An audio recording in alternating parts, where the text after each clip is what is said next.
안녕하세요. 반갑습니다. 저는 5살, 2살 아들, 딸들을 키우는 40대 초반 엄마입니다. 결혼을 좀 늦게 해서 아이들이 아직 어린 편이에요. 5살 연상의 남편하고 뒤늦은 맞선으로 조금은 늦은 결혼을 치르다 보니 주변에서는 얼른 아이 낳고 살라는 성화가 극심했습니다. 무엇보다 남편 쪽에서 말이 많았죠. 제 남편은 더 늦었다가는 50을 바라보고 아이를 가지게 될 판이었으니까요. 그렇다 보니 멋모르고 결혼해 아이를 가지고 낳고 사는 것에 집중을 하고 살았습니다. 직장을 여전히 다니고는 있지만 그와 동시에 육아를 병행하려니 힘든 점들이 한둘이 아니었어요. 예전에는 일에 미쳐 산다는 소리도 들었는데 이젠 아이들 때문에 반차 좀 내달라고 눈치를 보고만 있는 입장이 되었으니까요. 하지만 행복했습니다. 지금껏 아이들과 부대껴 지내면서 저만의 새로운 인생을 살아내고 있다고 자부를 했어요. 그런데 다른 사람도 아닌 시어머니로부터 사소한 일을 겪고 난 후 지금껏 정신을 차리지 못하고 있네요. 하필 상대가 시어머니시다 보니 회사 동료나 친구를 대하는 것과는 인간관계를 정리하기 힘들기도 했고요. 하소연 반 그리고 사이다 투척 반 하고자 일이 사연을 적겠다고 점심시간을 쪼개 컴퓨터 앞에 앉았습니다. 저희 시어머니는 시아버지랑 차별하고 혼자 된 지 벌써 10년도 더 넘으셨답니다. 제가 이 집에 결혼해서 들어오기도 훨씬 전이었으니 제가 모르는 많은 일들이 있었겠죠. 하지만 지금껏 쭉 혼자 살고 계시고 재혼 생각도 없으신지 누굴 만나보라 말씀을 드려도 늘 시큰둥 하시답니다. 그저 아들 보고 사는 게 좋다는 섬뜩한 말씀을 하시면서 말이에요. 시어머니의 아들 사랑은 정말 대단했습니다. 저래서 재혼 생각이 없구나 싶을 정도로 제 눈에도 어머님은 저희 남편과 충분히 바빠 보이셨답니다. 모자 사랑을 나누느라고 말이에요. 그간에 사소한 일들이 많았는데 가장 먼저 기억에 남는 걸 꼽아보자면요. 시어머니께서 남편 모임에 따라가려고 하신 적이 있었어요.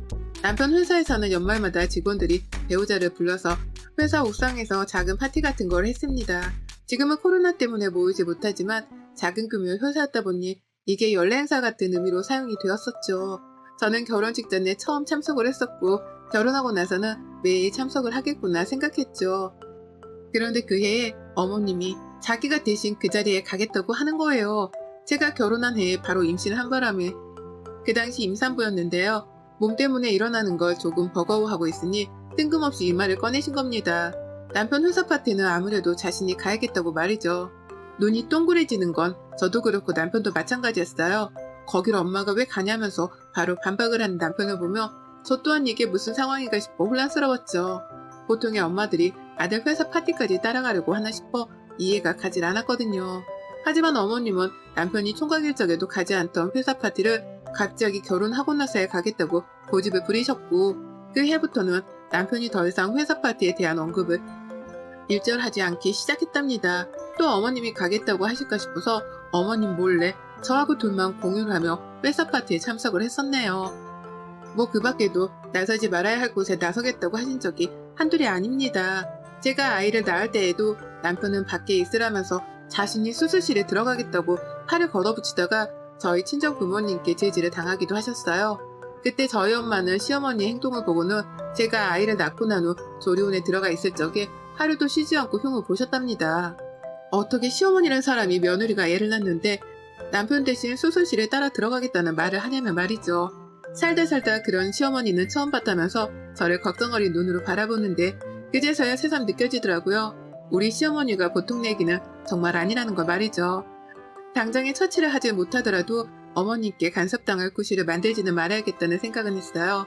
더욱 시어머니 앞에서는 말을 조심하고 남편이랑 제가 어디 가거나 뭘 먹는다고 할지라도 절대 그에 대해서는 어머님께 입 밖으로도 꺼내지 않겠다 맹세를 했죠. 그래야 저도 편할 테니 말입니다. 하지만 제가 아이를 낳고 기르며 지내다 보니 맹세했던 것들이 마음처럼 쉽게 되진 않았어요. 살다 보면 늘 원치 않은 일들을 겪기도 하잖아요. 그게 인생일 테지만 말이죠. 저도 딱 그런 꼴이었습니다. 시어머니가 아들 사랑을 유별나게 보이는 분이다 보니 같은 여자로서 그리 가깝게 지내고 싶은 마음은 없었어요. 그래서 명절이나 어머님 생신, 특별한 일이 아니고는 저도 제 일이 바쁘고 육아가 바쁘다며 어머님을 배려하지 않았고요. 그래도 한 번씩 애들이 아파 어린이집을 못 간다거나 저희 부부가 너무 바빠서 퇴근을 못하고 회사에 있을 때에는 어머님을 찾게 되었습니다. 친정은 너무 멀고 그렇다고 가까이 있는 시어머니를 마냥 무시할 수만은 없더라고요. 애들 할머니니까 제 아이들을 누구보다 잘 봐주실 분이시기도 했고 말이죠. 그래서 애들 때문이라도 시댁을 간혹 들리게 되었는데 그때마다 참 기분이 나쁠 만한 경험을 했어요. 어머님의 말도 말이었지만 행동도 문제였던 거죠. 시댁에 가면 어머님이 꼭 한마디씩 거들더라고요. 5살인데 키가 덜 크고 있는 것 같다며 먹는 것 걱정을 하더니만 제가 집에서 남편도 잘 먹이긴 하는지에 대해 덩달아 걱정을 내비치셨죠. 걱정을 내비치던 것이 어느 순간에 보면 잔소리가 되어갔고 그 잔소리가 어머님 기분이 나쁠 때에는 화로 변질되어 나오기도 했습니다. 그것만이었으면 제가 어떻게든 귀를 닫고 참아보겠는데요. 그렇게 한 번씩 마주치는 저에게 심상궂은 말들만 뱉어내고는 이내 꼭 밥을 해주셨어요. 아무래도 제가 평일에 퇴근을 하고 시댁을 찾는 일이 대부분이었다 보니 시간이 딱 저녁 때였거든요. 미워도 밥은 주는구나 싶었습니다. 미운 놈은 떡 하나를 더 준다고 하는데 어머님도 나를 혼내고도 밥은 먹이려는구나 싶었던 거죠. 어머님이 수저만 나르라고 국만 뜨라고 시켜서 대단하게 할 건 없었답니다. 애들 때문에 부엌에 들어가 있기도 힘들었고요. 그러다 시간이 맞으면 남편도 퇴근을 하자마자 바로 시댁에 건너와서는 같이 밥을 먹었어요. 그런데 이상함을 느낀 건 그로부터 한참 후였습니다. 처음엔 아무것도 눈치를 채지 못했어요. 퇴근하고 바로 시댁을 온 것만으로도 이미 일을 더 해내고 있는 것 마냥 힘들었는데 퇴근을 한 엄마가 반갑다면서 애들이 막 보채거나 엉겨붙으려 하는 바람에 제가 혼자 조용한 시간을 보내기가 힘들었던 거죠. 그 와중에 시어머니가 며느리 밥상까지 차려주신다고 하니 눈치 보이고 어려운 마음에 옆에서 집 청소라도 하며 계속 몸을 움직였습니다. 그러니 긴장이 되어 밥 먹을 때만이라도 밥에만 집중을 하려고 했죠. 남편이랑 어머님이 무슨 밥을 먹는지 관심도 없었어요. 애들 밥을 먹이면서 제 밥도 먹느라 시선은 오로지 옆에 있는 제 아이들과 제 밥만 번갈아 가며 고정되어 있었답니다. 그렇게 꽤 오랜 시간을 보냈던 것 같아요. 그러다 한번 저희 큰아이가 아주 걱정 어린 표정으로 집에서 밥 먹던 제게 묻더라고요. 우리 엄마 밥은 맨날 맨밥이다 라고요. 처음엔 어린애가 맨밥이라는 말을 하는 게 너무 웃겨서 빵 터졌습니다. 그런 단어는 어디서 배웠냐면서 묻다가 그게 무슨 소리냐고 하니까 얘가 그러더라고요. 할머니 집에서 엄마는 맨날 맨밥만 먹잖아. 할머니랑 아빠는 맨날 밥이 반짝반짝 하는데 엄마는 하얀색깔 뿐이잖아 라고요. 머리가 멍해지더라고요. 아이가 무슨 소리를 하는 건가 싶어서 처음 잠시는 이해를 못했는데 그제서야 곰곰이 생각을 해보니 하나도 이상했던 게 떠올랐습니다. 그냥 밥을 먹다 무심코 본 남편의 밥 위에 검정콩이나 잡곡들이 올라가 있었던 것 말이죠. 반찬에 섞여있는 거라고 무심코 생각했는데 이제 보니 그게 다 남편 밥에만 들어가 있던 특별한 잡곡이더라고요. 제 밥에는 단 한 번도 섞여지지 못했던 것들 말이죠. 그제서야 아차 싶었고 더 기억을 끄집어내려 해보니 시어머니의 행동은 처음부터 이상했어요. 밥을 퍼야 할 때만큼은 절대로 자신이 하겠다면서 제가 맡기려 하질 않으셨고 늘 가장 늦게 남편과 자신의 밥을 푸곤 하셨습니다. 남편도 미처 몰랐던 건지 아니 모른 척을 했던 건지 그걸 봤을 텐데 제게는 아무 말을 안 했더라고요. 생각할수록 배신감이 차올라 화가 났네요. 먹는 걸로 치사하게 이런 경험을 하고 나니 사회생활을 하면서 받던 스트레스와는 비교도 안 될 정도로 힘들었습니다. 인격적으로 까임을 당한 것만 같았거든요. 다른 사람도 아닌 시자가 들어가는 시어머니한테 말이에요. 평소에도 아들 사랑이 유불나셨으니 본래 인성을 알고는 있었지만 먹는 걸로 찌찌하게 며느리를 차별하다니요. 정말 생각할수록 믿겨지지 않은 어머님의 쪼잔한 행동에 질색팔색을 했답니다. 그 후 시댁에 다시금 갔었을 때 작정을 하고 어머님의 행동을 살펴봤어요. 이번에는 밥을 유심히 봐야겠다 싶었는데요. 아니나 다를까 어머님은 또다시 제가 밥 퍼는 일을 하지 못하도록 하셨고 직접 뜬 특별한 밥을 남편과 자신의 앞에만 놓더라고요. 누가 봐도 제 밥은 힘을 건 쌀밥인데 두 사람의 밥은 연두색 완두콩이 들어간 밥이었습니다. 이렇게 차이가 나는 걸 그동안 눈치를 못 챘다고 생각을 하니 제 자신이 얼마나 바보 같았는지 몰라요. 애들 키우는 게 얼마나 혼자 바빴으면 이걸 이제서야 눈치를 챘나 싶어 말이죠. 그래서 전 그날부로 시댁에서 밥을 먹지 않았습니다. 밥맛이 없다며 남편한테 애를 좀 먹이라고 대놓고 육아를 맡겼고 저 혼자 먼저 집으로 오는 길에 얼마나 서럽다고 울었는지요. 그날이 목요일인가 그래서 제가 다음날 월차를 내고는 친정으로 가 하룻밤을 자고 친정 엄마한테서 밥을 얻어먹었던 기억이 나네요. 남편은 멘붕이와 저를 찾는다고 난리였고요. 그날 남편에게 따져묻기도 했습니다. 어머님이 밥으로 차별을 하고 계시다는 걸 알고 있었냐고 말이죠. 그러다 남편은 그게 문제였냐면서 너무나 놀라며 답하더라고요. 당신이 미리 엄마한테 맨밥만 먹겠다고 말을 한 줄 알았지. 잡곡밥을 싫어해서 엄마가 당신한테는 아예 대놓고 안 주는 줄 알았고, 설마 엄마가 일부러 안 주고 있을 줄이라고는 나도 상상은 못했던 일이야. 라고 말이에요. 남편도 시어머니가 너무 대놓고 밥을 다르게 주는 모습에 감히 상상을 못했다고 하네요. 설마 이렇게 밥을 가지고 같은 식탁 위에서 시집살이를 할까 싶었던 거죠. 그리고는 남편도 혀를 내두르면서 상황 파악을 하는데 그저 말이 안 나왔답니다. 그냥 이런 취급을 받았다는 사실 자체가 믿겨지지 않아서 말이에요. 그 후 코로나가 터져서 망정이었지 그도 아니었다면 저는 어떻게든 시어머니한테 화를 냈을 거예요. 치사하게 먹는 걸로 이러지 말라고 하면서 말이에요. 다행인지 불행인지 코로나가 그 후에 터져버렸고 저는 끝까지 제 건강 핑계를 대놓고 시댁에 가는 걸 회피했습니다. 남편도 어머님을 대신해서 제게 미안한 건지 시댁에 가잔 말을 먼저 입 밖으로도 꺼내지 않으려 했고요. 하지만 올해부터 다시 시댁을 가기 시작했어요. 코로나가 끝나가기도 했고 재택근무가 가능하던 남편이 출근을 하기 시작하면서 일이 다시 꼬여버리게 되었죠. 남편도 출근을 하고 저도 출근을 하고 그러니 애들은 어린이집에 더 열심히 보낼 수밖에 없었고 그러다 한 번씩 일정이 꼬이게 되면서 시어머니께 도움을 요청해야 하는 순간이 찾아왔습니다. 물론 제가 너무 시댁을 싫어하는 걸 알던 남편이 절 대신해서 아이들을 데리고 시댁을 가거나 도로 픽업을 해서 집으로 돌아오곤 했죠. 그러다 한 번씩 남편이 바쁘면 제가 어쩔 수 없이 모습을 드러내 아이들을 데려왔고요. 참고로 밥을 얻어먹은 적은 단 한 번도 없었습니다. 또 밥으로 기분 상하기 싫어서 집에 가 먹을게요. 집에 가서 먹고 싶어요. 라는 말을 대놓고 하며 거절을 했어요. 그러니 시어머니도 한두 번 당하던 거절을 또 당하기 싫었는지 더는 밥 먹고 가란 말씀을 하지 않으셨고요. 그러다가 남편과 저의 일정이 꼬여 둘 다 시댁에서 마주치게 된 날이 있었습니다. 오후 늦지막히 갑자기 남편이 퇴근이 늦는다고 한 바람에 제가 아이들을 데리러 시댁을 가게 된 날이었는데요. 시댁으로 가는 순간까지도 남편한테서 더는 연락이 없는 거예요. 제 카톡을 읽지도 않고요. 그러니 일하느라 바쁜가 보다 싶어서 씩씩하게 시댁을 갔는데 애들을 데리고 나오려 할 때쯤 남편이 시댁에 도착을 했어요. 어떻게 된 건가 싶어서 보아하니 제 핸드폰이 문제였더라고요. 제가 데이터 자체를 꺼놓는 바람에 핸드폰으로 카톡이 더 이상 도착을 하지 않았던 겁니다. 남편은 갑자기 퇴근을 할 수 있게 되었다면서 연락을 했는데 저는 그걸 미처 보지 못하고는 시댁으로 왔던 것이었죠. 그 바람에 어머님은 날이라도 잡은 것 마냥 좋아라 하며 저희 부부를 붙잡으셨어요. 오랜만에 밥을 먹고 가라 하시는 겁니다. 밥이라는 단어를 듣는 그 순간 기분이 퍽 상하고 예감이 좋지 못했어요. 그냥 집에 가고 싶다는 생각밖에는 들지 않았고 눈치껏 남편을 쳐다봤는데요. 이놈의 남편이 글쎄 밥 좀 먹고 가라는 시어머니께 마음이 흔들려버리고 말았답니다. 혼자 사는 노모가 밥 좀 먹고 가라고 쳐다를 보니 거절을 못하겠다면서 제 팔을 붙잡았어요.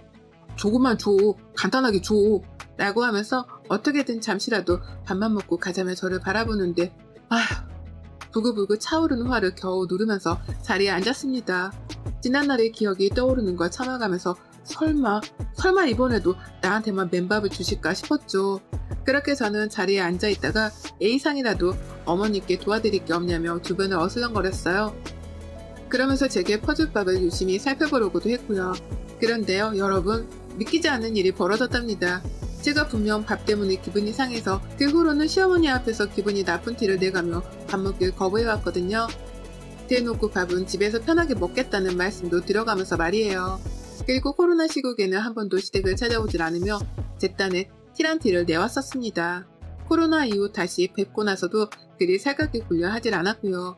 그런데 그런 며느리를 보면서 뉘우치거나 걱정된 것이 없었던지 어머님은 또다시 지난번에 저지른 그 만행들을 또 저지르기 시작하셨어요. 아이들 밥이 먼저 차려져 나왔고 그 뒤를 이어서 제 밥이 나왔습니다. 보슬보슬한 김이 올라오다 마는 흰밥이었어요. 그걸 주시면서 어머님이 한마디 거들더라고요. 넌 아이들아 나이살 무시 못한다. 지금 당장 뺄 생각을 해야지. 라고요. 그래서일까요? 밥이 꽤나 적어 보였습니다. 성인 공깃밥의 3분의 2 정도가 들어간 정도였달까요? 그걸 보며 또 시어머니의 말씀을 들으며 남편은 꽤나 노심초사해 보였어요. 제가 또 화가 날까 싶었던 건지 제 눈치를 보면서 우리 와이프가 뺄 살이 어딨다고 라는 추임새를 넣어가면서 저를 쳐다봤죠. 제발 참아달라고 애원을 하는 눈빛이었습니다. 그러니 저는 남편을 봐서라도 한 번은 참아내고자 했죠. 그런데 만행은 그 다음에 일어났습니다. 남편의 밥그릇과 자신의 밥그릇을 놓던 어머님은 찔리긴 찔린지 밥그릇을 놓자마자 밥숟가락을 들며 얼른 먹어라 라고 재촉을 하셨어요. 하지만 저의 시선은 어머님과 남편의 밥그릇에 고정이 되어버린 바람에 도무지 밥을 먹을래야 먹을 수가 없었습니다. 그건 다름 아닌 잡곡밥이었어요. 그것도 시뻘건 대추에 노란 잡까지 들어가 있는 영양 잡곡밥 말이에요. 누가 봐도 하얀 제 밥그릇과 알록달록하게 빛나는 그들의 밥그릇은 달라볼 수밖에 없었습니다. 그 차이가 또 눈에 보이는지 저희 아들이 괜시리 저를 따라 할머니랑 아빠 밥그릇을 같이 구경하더라고요. 놀란 건 저뿐만이 아니었어요. 겨우 아내의 화를 진정시키면서 밥이라도 조용히 먹고 가려 했던 남편이었는데요. 눈앞에 또다시 다른 색상의 밥그릇들이 한 식탁 위에 놓여지는 꼴을 목격한 남편이 말을 잇지 못하는 중이었죠. 자신의 엄마가 이리도 치사한 사람인가 싶어서 실망도 하는 중이었을 테고요. 그런 며느리랑 남편, 손주, 손녀의 기분은 안중에도 없던지 시어머니는 끝까지 고개를 들지 않고 밥만 꾸역꾸역 챙겨 드셨습니다. 누가 봐도 제가 눈치채기 전에 혼자 얼른 그 영양밥을 다 먹어버리려고 하는 사람인 듯 말이죠. 저 결국 먹으려다가 숟가락을 내려놨어요. 못 먹어주겠네 정말 라는 말을 하면서요. 그 말에 온 식탁 분위기가 얼어붙었습니다. 남편도 따라서 숟가락을 내려놓다가 결국 안 되겠다며 시어머니께 먼저 묻더라고요. 아니 우리 다 같이 같은 식탁 위에 있는 거 맞아? 왜 이 사람 밥그릇은 흰밥인데 우리만 엄마 좀 먹는 걸로 치사하게 진짜? 라고 하면서 허공을 바라보다 한숨까지 쉬었어요. 저는 그런 남편의 말에 맞장구를 칠까 아니면 지금 당장 짐을 싸서 또 저번처럼 집을 나가버릴까 싶더군요. 잠시 찰나 동안 고민이 되었고 점점 집을 나서는 방향으로 결정을 해가던 중 시어머니 입이 또 말썽이었습니다. 글쎄 저보고 너도 이거 먹냐? 이런 거 먹을 이유가 있나? 라며 책임을 회피하더라고요. 저보고는 영양밥을 먹냐며 먹을 이유가 있냐면서 자신의 행동을 합리화하려고 하신 겁니다.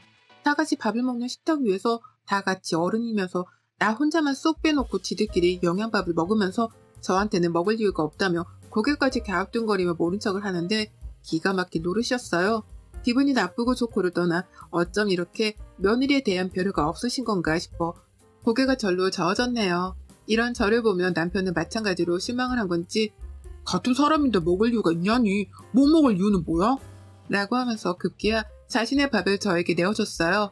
어머님이 보는 앞에서 어머님이 고이고이 만들어준 그 밥을 저한테 먹으라고 통째로 넘겨준 겁니다. 그리고는요, 저는 그런 남편에게 고마워, 잘 먹을게 라고 하면서 그 밥을 싹 비웠습니다. 시어머니랑 더는 투쟁도 안 했어요. 할 필요가 없었으니까요. 어머님이 보시는 앞에서 남편이 건네준 그 밥을 싹 비웠고요. 비워가면서 남편한테는 흰 쌀밥을 먹으라고 제 밥을 건네서 먹으라 강요했어요. 남편은 저를 따라 보란 듯이 그 흰밥을 맛있게 비워냈고요. 어머님의 표정이 점점 굳어지는 게 너무 적나라해 보여서 웃기까지 하던 상황이었습니다. 제가 막 일어나서 간장도 꺼내 밥을 비벼 먹으니 어머님은 못 먹어 죽은 귀신이라도 본 듯이 저를 흘기며 째려보기도 하셨죠. 하지만 별 수 있나요? 먼저 시비를 걸어오셨으니 저도 이판사판이었습니다. 그리고 전 그 밥을 다 해치워 먹고는 자리에서 가장 먼저 일어나며 어머니께 물었어요. 밥에 넣은 잡곡들이 다 어디 있냐고요. 그러면서 어머님이 대답을 채하시기도 전에 제가 먼저 시댁 냉장고를 열고 하부장을 열기도 하며 부엌 곳곳을 뒤져댔습니다. 그리고서 발견한 잡곡 봉지랑 말린 대추 봉지를 저는 그 자리에서 비닐봉지를 꺼내다가 그 안에 담아냈습니다. 집에 가져가겠다고 말이에요.